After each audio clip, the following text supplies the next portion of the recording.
Brought to you by Chitale बंधू.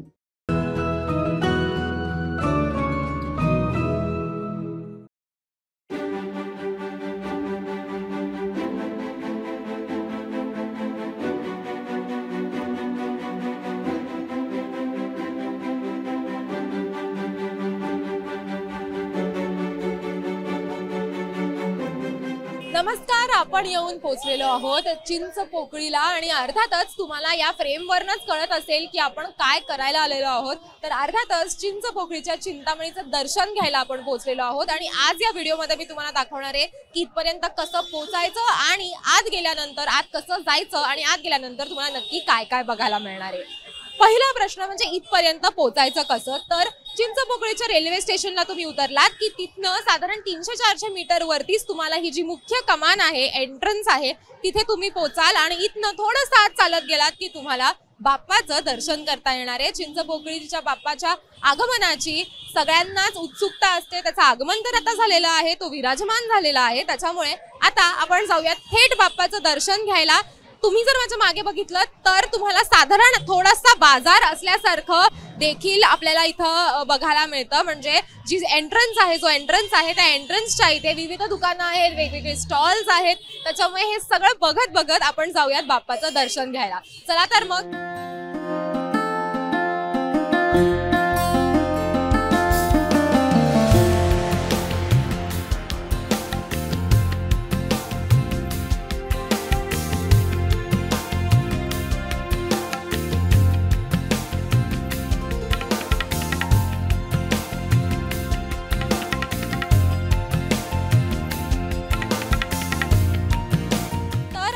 पोहोचलेलो आहोत चिंचपोकळीच्या चिंतामणीच्या entrance वरती आणि तुम्ही जर बघितलं तर इकडे प्रचंड मोठी रांग आहे भक्तांची.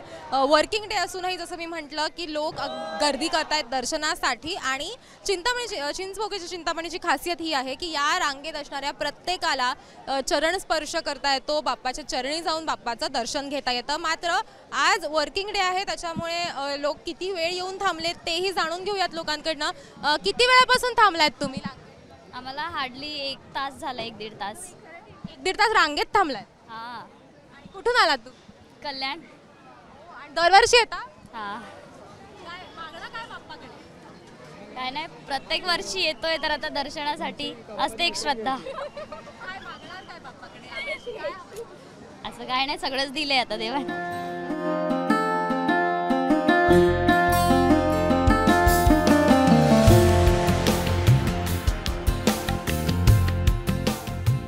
असं करून आपण येऊन पोहोचलेलो आहोत शेवटी बाप्पाच्या चरणी. आणि तुम्ही जर बघितलं तर अतिशय सुंदर आणि ग्रँड अशी मूर्ती इथं उभारण्यात आलेली आहे.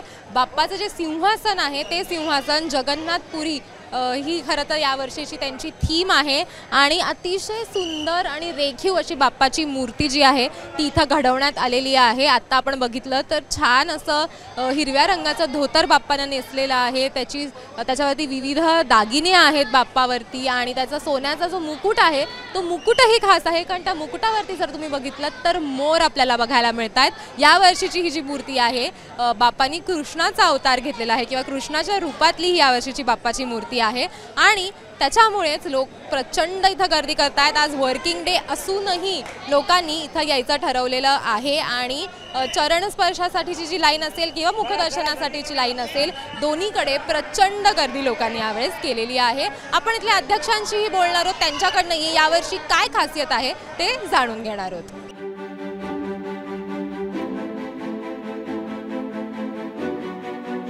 माझ्याबरोबर मंडळाचे अध्यक्ष देखील आहेत, विठ्ठलदास पै. आपण त्यांच्याशी बोलूयात आणि जाणून घेऊयात की यावर्षी काय खासियत आहे बाप्पाची. अर्थातच सगळ्यांनाच चिंतामणीच्या बाप्पाची आगमनाची आतुरतेनं ते सगळे वाट बघत असतात. आता बाप्पा विराजमान झालेत, यावर्षी काय वेगळं आहे? मंडळाचं 105वं वर्ष आहे आणि यावर्षी बाप्पा आपल्या जगन्नाथपुरीच्या थीमवर आहे. जगन्नाथपुरी कृष्णाच्या रूपात बाप्पा विराजमान आहे आणि बलभद्र, सुभद्रा आणि वर त्यांचे जे आपलं जगन्नाथपुरीची जी मंदिर आहे त्याचे देखाव आहे. मूर्तिकार रेश्मा खातो यांच्या संकल्पनेतून आणि राहुल परब यांच्या सजावटीतून ही संकल्पना आम्ही साकार केलेली आहे. यावर्षी कितपत गर्दी आहे, किती लोकांमध्ये उत्साह आहे दर्शनासाठी? उत्साह आता लाखात नाही कोटीमध्ये सांगावं लागेल आम्हाला, एवढा उत्साह सगळ्यामध्ये आहे. आणि किती आतापर्यंत साधारण किती लोक येऊन गेले असतील दर्शन? पण माझ्या हिशोबाने 20 ते 25 लाख लोक दर्शन घेऊन गेलेत. काय सांगाल, म्हणजे यावर्षी अनेक वर्ष, आता 105वं वर्ष आहे तुमचं, जुना गणेशोत्सव आणि आत्ताच्या गणेशोत्सव याच्यात काय फरक जाणवतो तुम्हाला? लोकांमध्ये काही फरक जाणवतोय का? लोकांच्या श्रद्धेमध्ये किंवा लोकांच्या कलेमध्ये काही फरक पडलाय का? श्रद्धा तीच आहे, पण सगळ्यांना घाई आहे. श्रद्धा तीच आहे, पण लवकरात लवकर कसं दर्शन मिळेल, घाई गर्दी चालू आहे, बाकी काही नाही. आरामशीर दर्शन घेतलं सिंगल तर काही फरक नाही. उत्साह अजून म्हणजे वाढत चाललं सगळ्यांचं. आणि 2 रांगा आहेत चरण स्पर्शाची एक आणि याची. चरणस्पर्श सगळ्यांना आम्ही चरणस्पर्श करतोय. आहे 2-3 रांगा केल्या आहेत, पण जास्त लोक चरणस्पर्शासाठी येत आहेत. म्हणजे सामान्य माणूस पण बाप्पाच्या पायापर्यंत पोहोचू शकेल याची आम्ही व्यवस्था केलेली आहे. आणि एक शेवटचा प्रश्न विचारते की तुम्ही दरवर्षी बाप्पाची एवढ्या मनोभावे पूजा करता, सेवा करता, या वर्षी काय बाप्पाकडे मागणं आहे तुमचं, किंवा काय संदेश द्यायचा आहे तुम्हाला लोकांपर्यंत? मागणं याचं आहे की महाराष्ट्रामध्ये सगळे गुण्यागोविंद राहू दे आणि कोणताही शेतकरी आत्महत्या न करू दे, एवढीच आमचं मागणं आहे बाप्पाकडे. लोक अनेक तासांपासून इथं आलेले आहेत. किती वेळापासून आलायत तुम्ही? मैं 20 साल से आ रही हूँ. मैं बोरीवली से आ रही हूँ. 20 साल से आ रही हूँ. पहले बस इनका वीडियो पे ही देख रही थी, आगमन पे ही देख रही थी. ये टाइम मैंने आगमन भी देखा और अभी ये लाइव देख रही हूँ, तो बिलीव नहीं हो रहा है कि इतना मतलब जो खुशी हो रही है. और कितने टाइम से लाइन में खड़े थे आप? अभी तो मेरे को 1 घंटा ऊपर हो गया है, पर जल्दी भी आ जाते हैं नंबर, और इतना धक्का नहीं मारते हैं, रश नहीं करते. वेरी रिस्पेक्टफुल और बहुत अच्छा लग रहा है. मैं लाल बाग के भी दर्शन करके आई और अभी ये भी मुख दर्शन करने को आई हूँ. पर ये चरण दर्शन मिल रहे हैं, लाल बाग के मुख दर्शन मिल गए, तो बहुत बहुत खुश हूँ आज मैं बहुत. अच्छा, किती वेळापासून लाईनीत थांबली? आम्ही आत्ताच आलो आहे, तर लवकरच दर्शन झालंय आमचं. आणि दरवर्षी येता तुम्ही दर्शन? हो, काय मागणं आहे बाप्पाकडे? बाप्पाकडे मागणं एक आहे, ते आमच्या सगळ्या परिवाराला चांगलं ठेव बस.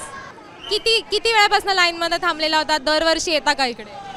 मी दरवर्षी या ठिकाणी येतोय. लालबागच्या राजाचं दर्शन घेतल्यानंतर चिंचपोकळीच्या राजाचं चिंतामणीचं दर्शन घेतल्याशिवाय जाऊ वाटत नाही, म्हणून चिंतामणीचं दर्शन घेण्यासाठी आलोय. आणि किती वेळ थांबलात लाईनीत? खूप कमी वेळामध्ये या ठिकाणी लाईनमध्ये कमी वेळामध्ये दर्शन होतं इथं. सोय कशी व्यवस्थित केली आहे सोय सगळी? सोय चांगली आहे तसं पाहिलं तर, पण प्रत्येक भक्ताने सुद्धा आपण सुद्धा स्वयंसेवक आहे म्हणून या ठिकाणी जर काम केलं तर नक्कीच सगळ्याला दर्शन भेटेल या ठिकाणी. दरवर्षीप्रमाणेच यावर्षी देखील अनेक लोक जे आहेत ते बाप्पाच्या दर्शनासाठी म्हणून आलेले आहेत. आणि जर तुम्ही मूर्तीकडे बघितलं तर मूर्ती ही अतिशय सुंदर आहे, अतिशय लोभस असा बाप्पा आहे. आणि या सगळ्या बाप्पाच्या दर्शनासाठी म्हणूनच लोक अनेक तास रांगेत उभं राहून मुखदर्शन असेल किंवा चरणस्पर्श असेल याच्यासाठी म्हणून इथं येत असतात. आणि तशाच प्रकारे ते आत्ता इथं आलेले आहेत. कॅमेरामॅन नितीन वर्णेसह तेजानी आदलाबादकर, मुंबई.